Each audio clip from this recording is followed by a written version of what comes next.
On this week's episode, just how much glass was broken this weekend at the box office? Is Netflix justified in its price hike? And what is Ubisoft thinking with its DLC? All this and more as we once again delve into the pop culture cosmos. And we're back with another episode of the Pop Culture Cosmos.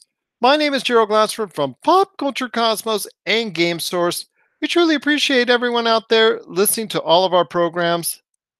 But it wouldn't be a Pop Culture Cosmos without my good friend. He is, you know what? This week, let's say he's the DLC master of Humanica Media. You gotta check everything out today at humanicamedia.com, Humanica Media on Facebook, YouTube, Instagram, and so much more. It is my good friend. It is Josh Peterson. What's up, man? What up? Dude, did you know that if you buy something on Amazon that is less than $5, you cannot purchase it by itself? You have to spend 25 extra dollars to get it? Say what? Yeah, they call them add-on items. I was trying to buy Kingdom of Heaven, and you know how much I love that movie, and they wouldn't let me. They said since it's less than $7, it's considered an add-on item. But in order to buy it, I have to spend $25. I don't like this system. Well, that's not really cool at all. And we'll also talk about something else that's not cool when it comes to Netflix raising its prices. We'll determine whether or not it's justified because I know a lot of people out there are kind of very angry about everything that's going on with Netflix raising its prices. We'll be talking about that here in a little bit. Also, as well, Star Trek Discovery Season 2 just opened up. We'll talk about where that's going. And also, later on in the episode, we're going to be talking to Ben Arnault from the Smoking Hot Confessions podcast, and also another great interview from CES as well. And on top of that, I've got an interview. I've got a review of the One More triple triple driver Bluetooth in-ear headphones. Josh is going to be talking about some Assassin's Creed Odyssey DLC that's really got some controversy going, and a whole lot more coming up on today's episode. But first off, it's Glass, my friend. It debuted this weekend at the box office, did a little bit under expectations, coming in at about $40 million for the weekend, which is about $7 to $10 million than less than expected by a lot of analysts that were out there. I know a lot of people were kind of all over the place when it comes to if they liked it and if they didn't like it. It's going to do over the 4-day weekend close to 50 million. But you know what? It's a financial win for M. Night Shyamalan because you know what? Because he financed the movie himself, $20 million all by himself, put that in there. So it looks like if the movie gets to what, 70, 80, even $100 million, he's going to be sitting pretty before it even hits home video. So it's kind of a different financial win in this case. What are your thoughts on Glass doing okay, but not quite as expected at the box office, and the fact that M. Night Shyamalan still is going to be looking pretty because of the fact that he's financing it all himself? I did not know that he was financing that movie all by himself. And you know, as for from what I'm reading, I'm reading that that moviegoers are liking the movie. It's critics that are panning it, and you know how I feel about critics. I think they're all a bunch of pretentious jerks, us excluded, of course. But I don't know, man. I didn't see it. I don't really. I'm probably not gonna see it until it comes out on digital. But you did see it, so what are your thoughts? Was it worth all the hype? Because I know a lot of people were excited about it. A lot of people I talked to were excited about it. A lot of people who were excited about it didn't see Unbreakable. They just saw Split. So I don't know, man. Where are you standing on this film right now? It is my recommendation that you should go see Unbreakable and Split before you see this film. It is not 100% needed to see Unbreakable, but it's recommended because there is some tie-in to all the movies, and that lies there. And therein lies one of the issues with the movies that I have. I'm going to try and go as spoiler free as possible, but I still want to give my thoughts on the movie because I did see it over the course of the weekend. It is something that a lot of people I know were looking forward to. I know I was looking forward to it as a completion of a trilogy that was out there. We didn't even know it was out there until Split came out, and it really tied it in at the very end of Split. Now, what's going on with this one is a little bit different in the fact that they try to go ahead and tie everything together in a nice, simple, tidy bow. And unfortunately, M. Night Shyamalan, director of the movie, could not quite get it done. It's not a below standard movie. It's not a movie that unfortunately will not it's not a movie that people shouldn't go see. I recommend it, but I'm not giving it a very high recommendation. I think this movie could have finished off a lot better. I think M. Night Shyamalan could not stay away from the twists that are in the movie because there is twists in the movie because M. Night Shyamalan in most of his other films has done something similar in in creating a twist.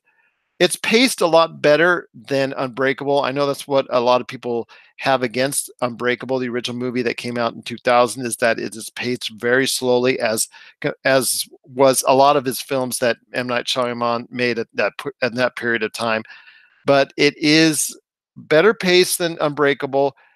Still think Split of the three probably is the best of the three, but I think that the movie itself kind of focused too much on still on James McAvoy's character and all the different personalities. And because there's so much you wanted to tell in so little time, and the fact that you had to tie in all the supporting characters and everything surrounding all the other movies, both other movies, into this movie and try to complete it as a trilogy because M. Night Shyamalan really tried to, even with the twist, even tried to go ahead and make sure that he tried to, at his very best, tried to complete this trilogy. It's very hard in doing so within a 2-hour time frame to get everything that you wanted to get out of it. Yes, all the supporting characters, for the most part, are there from both other movies, except for Robin Penn Wright. She was not in the movie, and they explain why. And they explain why she's not in there. I will say that there was the biggest problem I have with it is that there was not enough Samuel L. Jackson and there was not enough Bruce Willis in the movie, especially Bruce Willis, because his character just was not in there enough because the focus was more of James McAvoy and all of his personalities because they take up still so much time, which is fine in Split because Split is supposed to be devoted to him and his split personalities. In the case of Glass, where you're trying to give an equal partnership to all three as you close this trilogy, unfortunately, the fact is you still devoted Shyamalan still devoted too much time to James McAvoy, who did an outstanding job, by the way, because mind you, because he's doing all those different characters, different personas, different personalities within a short period of time, but he is still doing it over the course of the movie, and unfortunately, it takes up a little bit too much time and takes away from what you want resolved with Mr. Glass and also as well with Bruce Willis's character, nicknamed the Overseer in the movie. So I would have liked to have seen a better balance between all three. Unfortunately, you don't get that as much as you'd like. There is a conclusive ending, I think, in the movie. There is somewhat of a conclusive ending after all the twists and turns that M. Night Shyamalan provides. Unfortunately, due to the fact that he did finance it himself. I would probably say there was some cost-cutting issues within the movie itself that may have suffered for it. I would have liked to have seen a ending that may have been more colossal, may have been more expounded upon, but unfortunately, due to, like I said, him financing it and the restrictions and costs, he couldn't actually probably do what he really wanted to do if that was the case. So overall, I give it a slight thumbs up. It's not the movie I wanted to see concluded upon entirely, but it does send the trilogy out on a note a fairly okay note. Just something that I would think could have ended a lot better. He also the twists and turns that he does provide near the end may have been a bit too much, and instead of just doing one or just even just finishing it on a straightforward note, unfortunately it proved to be something a little bit different, and I think the movie suffered for it as well. Overall, like I said, there is very entertaining parts in the movie. It's just not a there was just so much to do within that period of time that unfortunately could not be wrapped up in a nice tidy bow. And it was just kind of from that aspect, it was a little bit disappointing. I just wish it would have been a little bit better constructed as far as a ending narrative is concerned. So um, I give Glass a slight thumbs up, but I just think there could have been so much more into the completion of this trilogy. And I still say you should go and see it, but it is something that could have been so much better and so much more expounded on if not if M Night Shyamalan had not tried to go ahead and just try to cram everything in there within such a short period of time. Okay, so you had mentioned James McAvoy's character. Did he? Do you think they're trying to cash in on the favor that Split had when they were making the movie? You think that's why they focused on him so heavily as opposed to the other two characters? I agree because I think people have because we know movie fans don't have long memories for a lot of things. We've seen reboots come, we've seen long-awaited sequels. We've seen reboots and we've seen reboots and long-awaited sequels tank at the box office because people just forget about it and don't care anymore. With the case of Unbreakable, yes, it came out 19 years ago, so a lot of people have not seen that movie. And you mentioned yourself, a lot of people have not seen Unbreakable, and that's kind of disappointing because it is not necessary, but it really helps you understand the narrative better of Glass. And but like I said, it could have used more of Unbreakable it could in the movie in Glass. It could have used more Unbreakable than Split. It just seemed like it was just dominated by Split and James McAvoy's character a little bit too much because of the fact that James McAvoy had to go ahead and do all these personalities within the structure of within the structure of the movie, and that takes up so much time. It doesn't leave much for anything else. Well, it also seems like they have to take the time to develop each of these characters. So he seems maybe like he's 10 characters in one person that they got to develop each of them in order to get it to a place where it makes sense and they can give you that climax that But we're talking over 20. yeah, yeah. So I mean that was a challenge, you know. I commend M Night Shyamalan for that, but And it's James McAvoy, when he does these characters, is really, really good at it. Let's not get that. Let's not say that differently. It just takes up so much of the movie. yeah, yeah, of course. I mean, because that, like I said, that's a lot of characters. That's 20 personalities, all got to develop properly, give them their screen time. So he's, in you're right. In Split, it does make sense to have him as a main character, but it seems weird that they would have all 20 of those personalities take the spotlight in this film. And it does take away from the overall narrative and the other two main characters in it. And for me, that was a little bit of a detriment. In fact, when it comes to Mr. Glass, there was a period of time where he wasn't utilized fully in one part of the film. And then in other parts of the film, Bruce Willis's character, nicknamed the Overseer, he wasn't used as much as he should have as well. So from that aspect, it was kind of disappointing. I was hoping for more of an even, dare I say this, split between the characters, one third, one third, one third. But it unfortunately it didn't materialize that way. Dang. So, are your thoughts on this movie Unbreakable? Exactly, exactly. But it is still, oh no, the there are scenes where there's conflict, and that's where this movie really shines. And the belief that there is something out there that is super about these characters that gets across right away to the audience. And I'll tell you what, it's just from that aspect, that's where the movie does its best in telling its narrative. But you still have the times where it's just dominated too much by one character when you're looking at the end of a trilogy and want to tie everything up. It's just so much. It was just so much for M. Night Shyamalan to do within a 2-hour period of time, and unfortunately, just didn't quite materialize the way I think he thought it would. And unfortunately for viewers, they may feel a little bit unsatisfied, but it is still a movie that gets a slight pass from me, as far as a movie overall.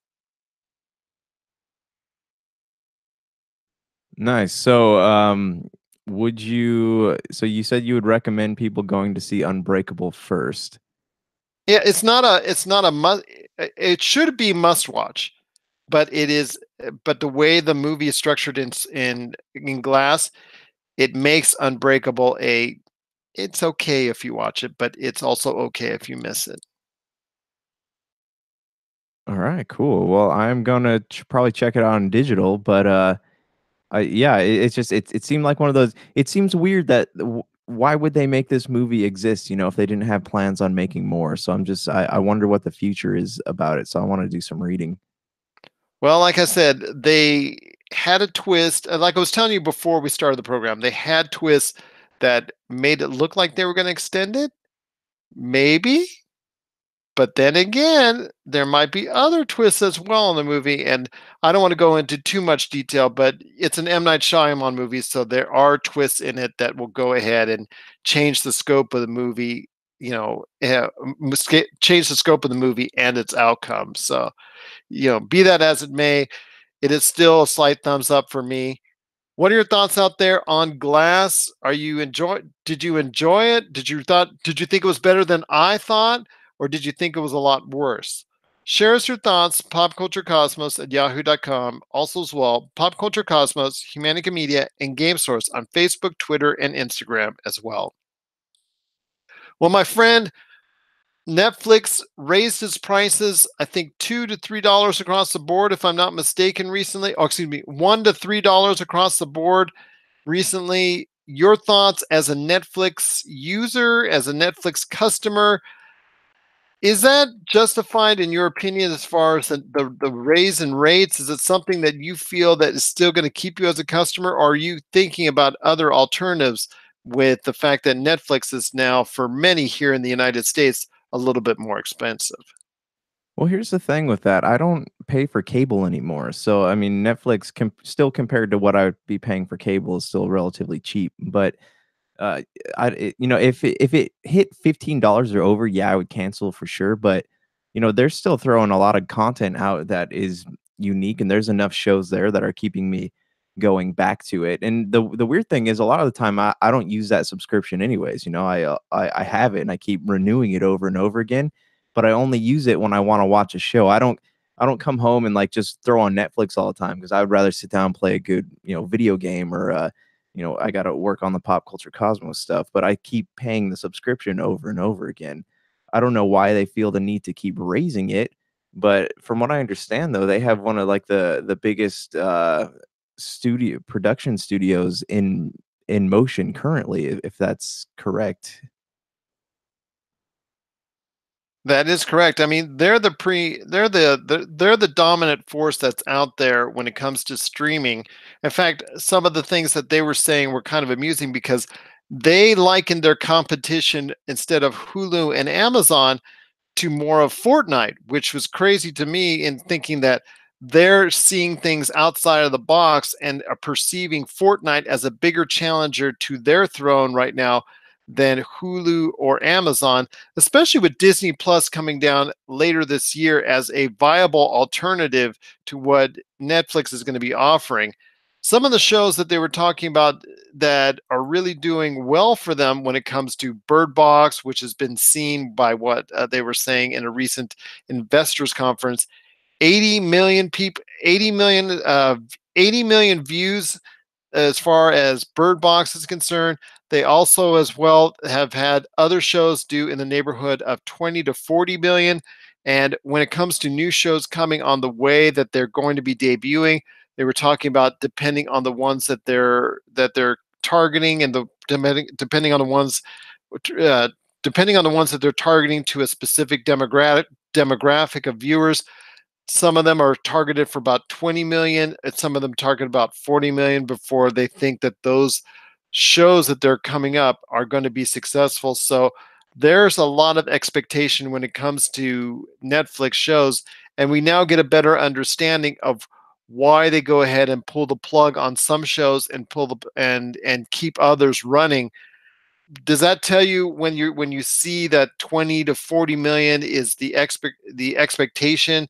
It's now the norm for a lot of these shows. Does that mean when it comes to Marvel, the shows that we've seen canceled there recently off of the Netflix plans, do you think that's what happened when it's just that there's such a high expectations of tens of millions of views that if a Punisher or a Jessica Jones or an Iron Fist or a Daredevil doesn't quite match up in those tens of millions of views, you think that's why that you just cannot you think that's why they just go ahead and just, cut the mustard, cut those off and send those packing? I mean, that would make sense, but I think that this is more of a contract issue with Disney that they're trying to paint as them still getting along, but they're not. It's interesting because Netflix really does have something out there for everybody. And you look at what was the first official Netflix show that I remember ever getting canceled was Marco Polo, and I absolutely loved that show. But then I look back at it now and like that was crazy expensive to make. So you had to get you had to get something out of it. So I totally see why they didn't continue on with that show.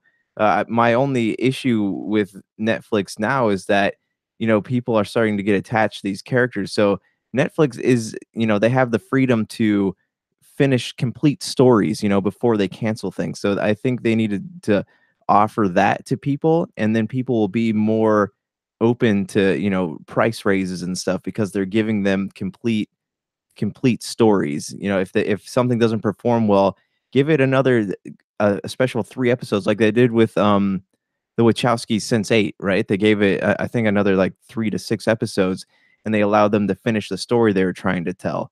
So if Netflix were to do that, and they have the freedom to do that because they don't have big corporate backers, it's just them doing their own thing. Um, and I think that that's a really cool thing. So I'm hoping that they're going to cater to fans by doing stuff like that. And I just don't want them to turn into network television. You watch a show, it doesn't perform, and they cancel it after one season, and then you don't really know why you bothered investing it in the first place. Exactly, exactly. So and it comes to Netflix, you can see that the expectations are high for almost anything that they put out there, and anything else that doesn't quite meet the standards. When you're talking, some of their shows need to meet 10 when some of the when the shows that are produced by Netflix have to meet a requirement of 20 to 40 million views within a certain period of time. That's a lot of pressure, man, because when it comes to broadcast television, before you get 40 million views, there has to be several episodes that are run before you can get close to that. In fact, with some of them, they might not even achieve 40 million views in an entire season. So it's just it's still, when it comes to Netflix, I don't know if I can justify the price hike because I know a lot of people are upset about that. And at this point in time, are we really seeing the residual returns in that? Yes, Black Mirror Bandersnatch was a hit for them. Obviously, Bird Box was a hit for them. But are we seeing a lot of great shows from them enough to justify the price hike? I'm not sure that the announcement of an Unsolved Mysteries by the Stranger Things producer is really going to be able to move the needle enough to cause, hey, to say, hey, I think it's now cool that they raised the price on it because you know what? They've got Unsolved Mystery, they've got other stuff coming down the pike, so it's okay that they raise the price. So I That just don't agree with that. I think it's Yeah. a little bit short sighted, and I think they're trying to get everything they can while Netflix is hot before Disney Plus comes out. Well, talking about the unsolved mysteries thing, that kind of worries me too, is the fact that, there these writers and directors are going to be doing their thing so well that they're going to have them start working on other things, and they're not going to be able to focus on the shows made them that got them in that position in the first place. So, say you take I forget who the brothers' names off of Stranger Things, put them on something else, and now they got 2 shows, and it already takes them a year and a half between each season of Stranger Things. So you're going to start spreading people out super thin, and then that's when show quality starts dropping. I agree with you on that, and that's when you're going to see. That's when you're going to start seeing the cracks, and that's when you're going to see the quality and narrative go down in something as beloved as Stranger Things. If there's too much going on for some of the producers or some of the people in charge of the show, and that definitely could be a warning sign to fans out there of Stranger Things if it becomes too busy for the people involved. If they're doing other things like the latest like the reboot of Unsolved Mysteries. But overall, your thoughts, my friend, on the price hike? I don't think it's a good thing. I think it sets a bad precedent, and I think it also sends a bad message to people out there that they're just going to do more once it's that they're just going to be able to do that. They're just apt to possibly do more if when excuse me when Disney Plus comes out later this year. Yeah, so I agree with you on that. If it continues to hike, if this is going to be their business model, they're going to lose customers pretty quickly. Uh, but until, like I said, until it gets to like $15, I mean, I'm still okay, I guess, paying that fee because they have enough content on there to keep me satisfied. But again, they're gonna once the Disney thing launches, they're gonna lose a lot of things, like especially with the Disney and Fox properties going bye bye, they're gonna be losing a lot. So how long until they're just left with their own properties? They don't have a lot of Warner Brothers stuff. Their content is the if you look at the stuff coming soon, it's mostly limited to like kids movies and Netflix originals. So how long until that happens? And I'm just curious to see how they're going to handle this whole thing. But yeah, if they keep hiking the prices, if that's going to be their business model, like Disneyland going forward, then I don't see that. I don't see a lot of people being happy with that. I know I'm not, that's for sure, and especially as someone who has utilized Netflix before in the past. It just, yeah, it's not a good sign, especially with Disney Plus and the Disney Plus coming around the corner. A lot of people, including my family, are excited for that, and I know a lot of other people are as well. What are your thoughts on the Netflix price hike? Are you not cool with it like a lot of other people, including Josh and I? Share your thoughts, popculturecosmos at yahoo.com. Also, as well, Pop Culture Cosmos, Humanica Media, and Game Source on Facebook, Instagram, on Facebook, Twitter, and Instagram as well. And let us know if you do or if you don't mind the price hike.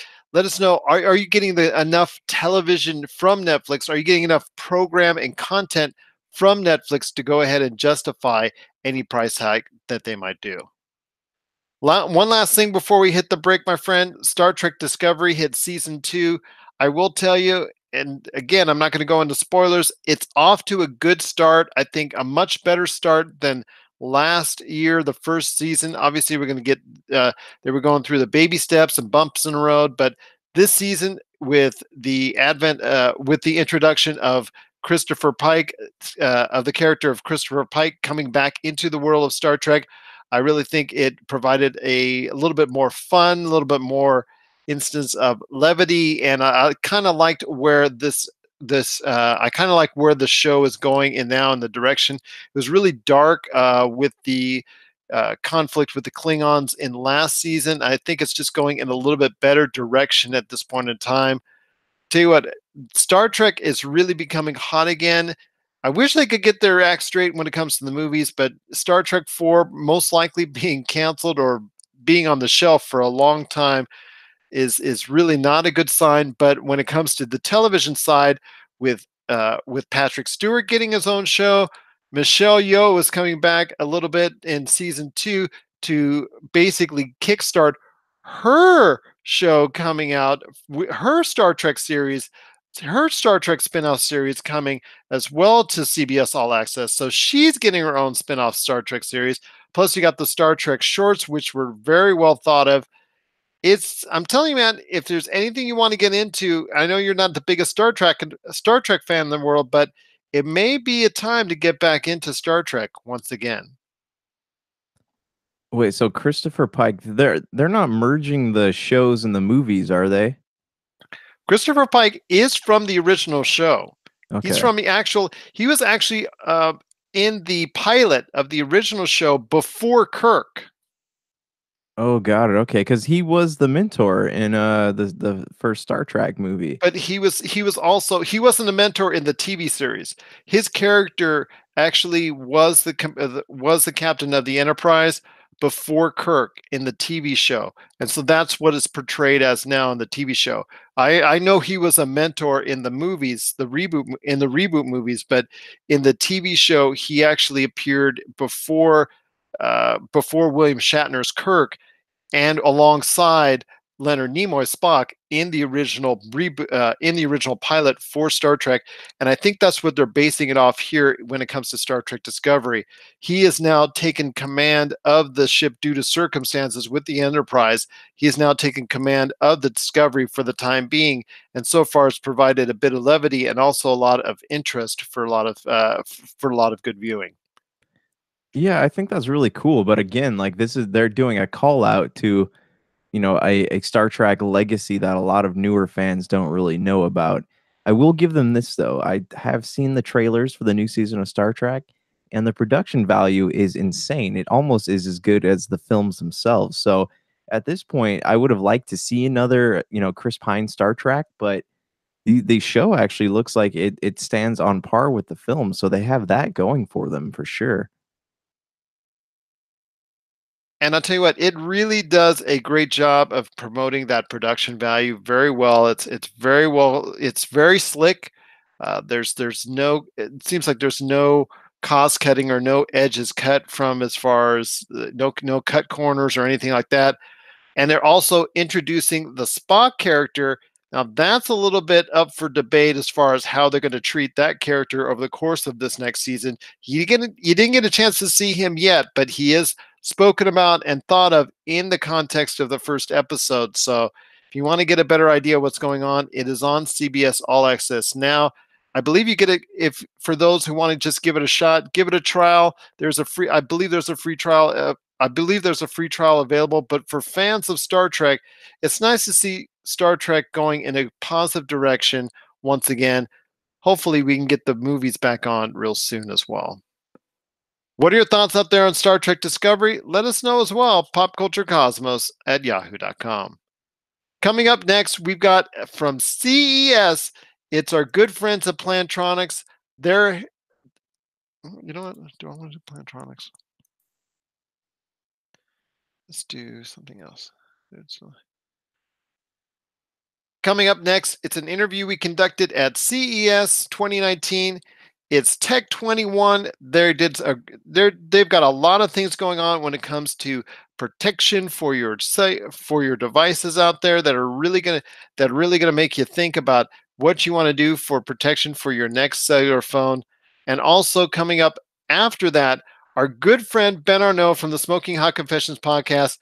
He's not only going to stop by and tell us some great things about lamb when it goes at your he's not only going to tell us about some great things going on when it comes to lamb at your next barbecue. If you want to go ahead and get some great grilling tips there, but he's also got a major announcement for a release coming this week in the world of the Smoking Hot Confessions of Smoking Hot Confessions.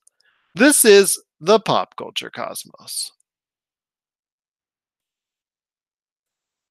And we're back to close out the show. This is the Pop Culture Cosmos. If you need a listing of where we're at anywhere in the world, because we're being played on radio all over, because we're being played on radio worldwide 7 days a week, check out our listings, Pop Culture Cosmos on Facebook, Twitter, and Instagram.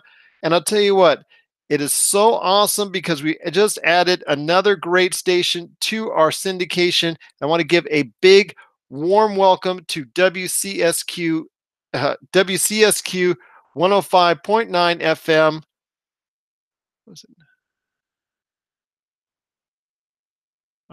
105.9 WCSQ Radio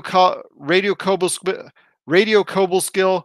Cannot thank you enough for allowing us to be on your schedule with both the Pop Culture Cosmos and also our weekend show, the PCC Multiverse. And welcome back, everyone out there listening on the Croc.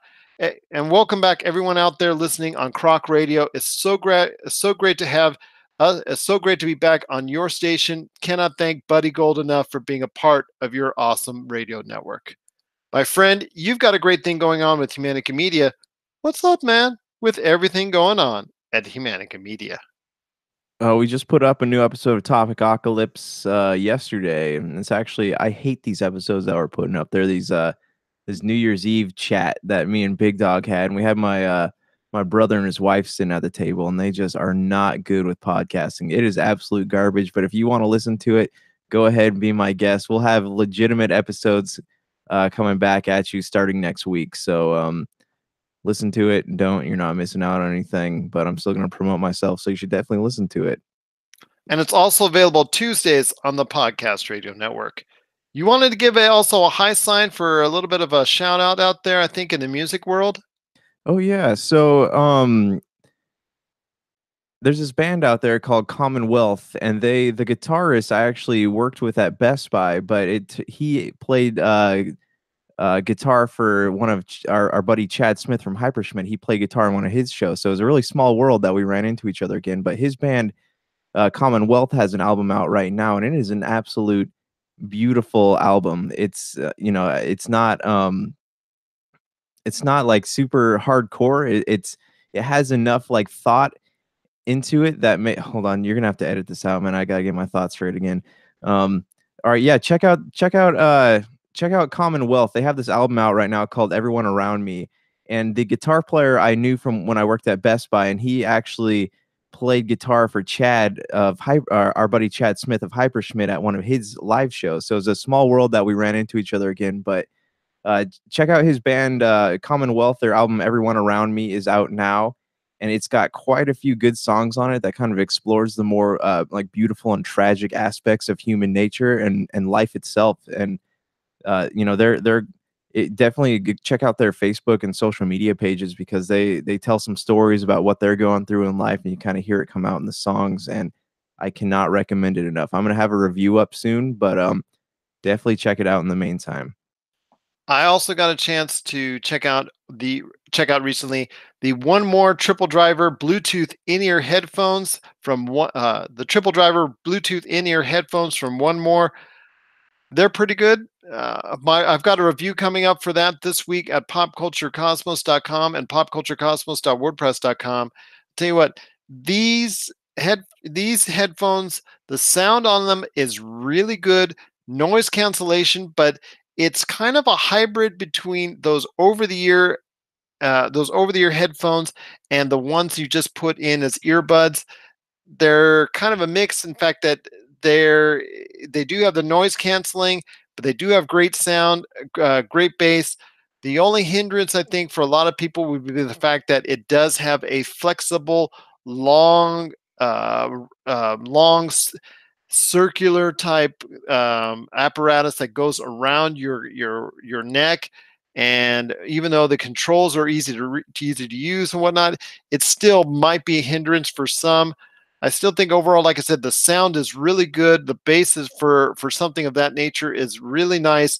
I think it's something that a lot of people might like, but I know in the world of people where they want the full blown over the ear headphones, and then also as well when you've also when others want the earbuds or the pods that go into the ear, go straight in the ear. I think in the world of that, it's going to be hard for something like the in-ear Bluetooth headphones with the apparatus going around the neck be a sell for everybody. But if you are into a little bit better sound, that's something that's light on your ears, that is okay as far as the weight on the neck, check it out. It's definitely something that you might be interested in, just because I said the sound quality makes up for anything as far as all the other detriments that it may have, or all the other questions that it may have.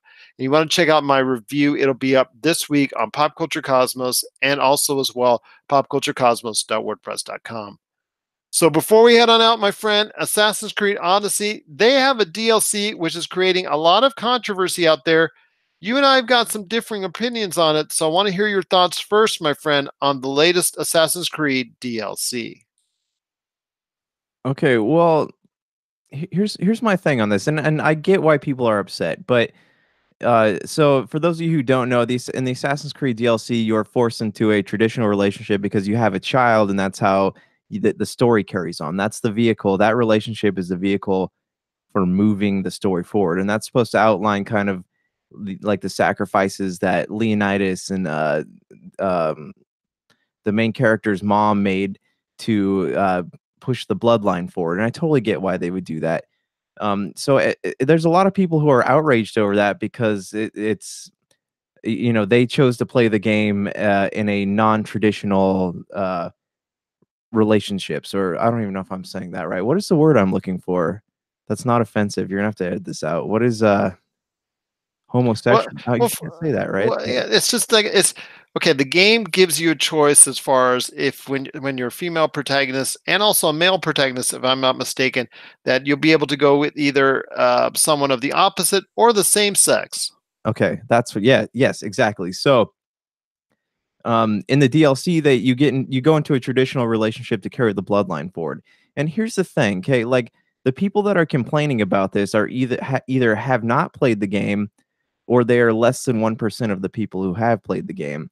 And it's weird because like it's always anytime there's controversy in gaming, it's always coming from the LGBTQT community. And I have nothing against anything like that, but it's the thing that bothers me is that you shouldn't be able to these types of things shouldn't be able to dictate the way that a storyteller is going to tell his story. If the birth having them have a child is the vehicle for moving the narrative forward into the direction that they want it to ultimately go, you should be fine because in the game, and it's not like even in the DLC you're forced to stay in this relationship. This is just something you do to keep their bloodline moving forward. There's nothing that says you have to stay attached to this person throughout the rest of the game.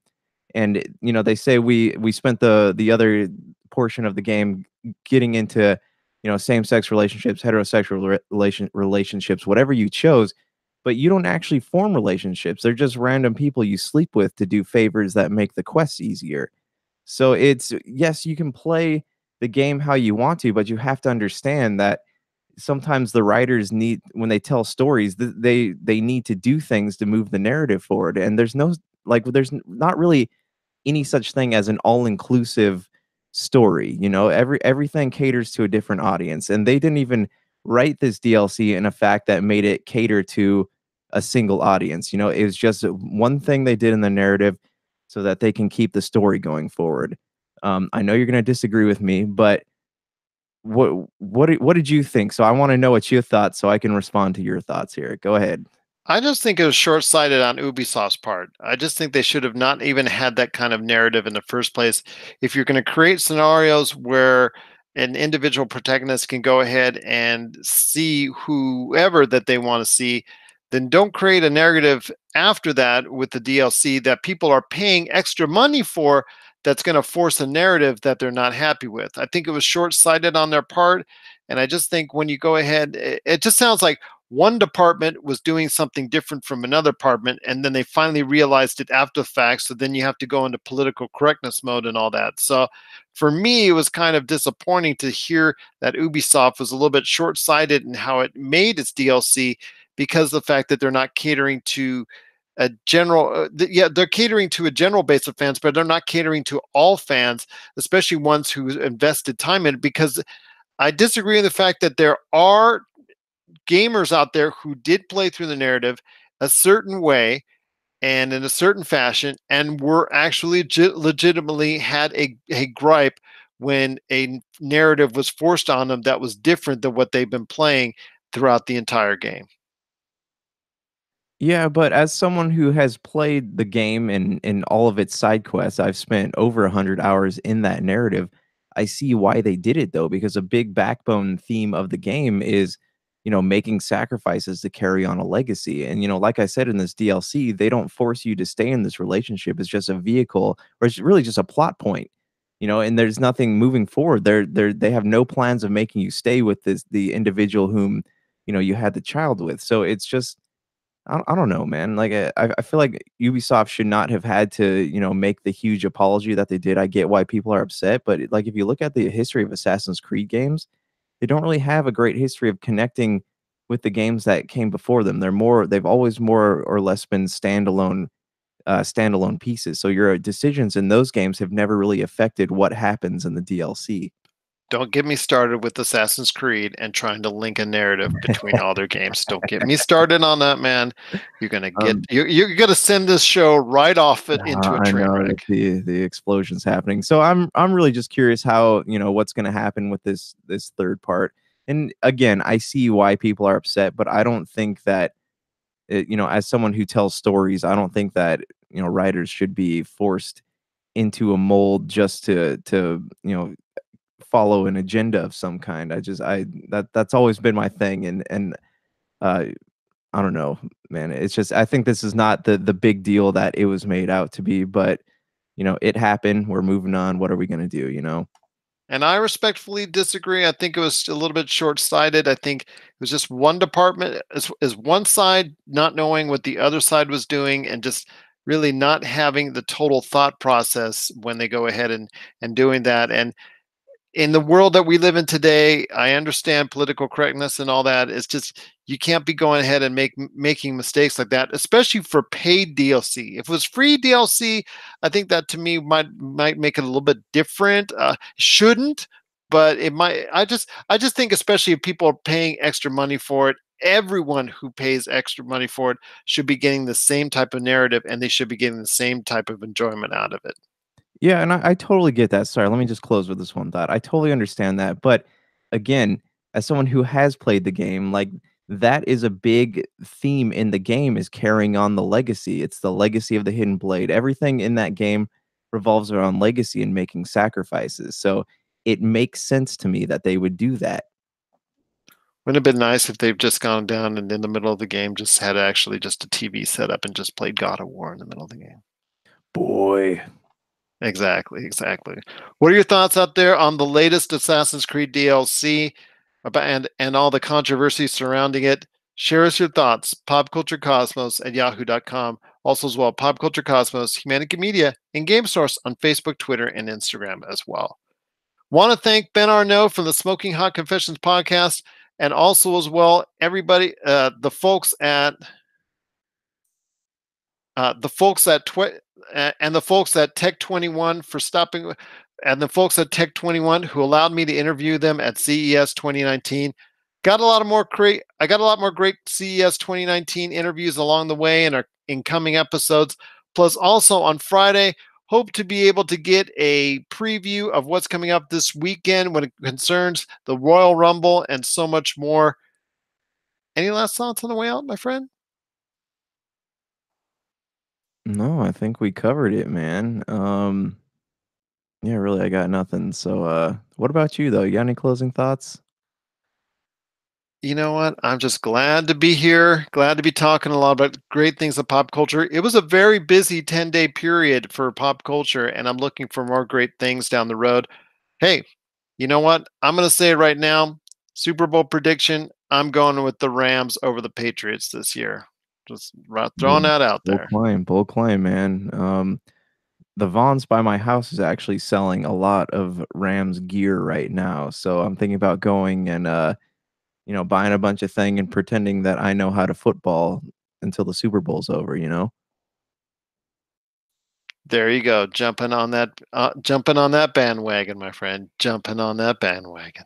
Like so many others right about now.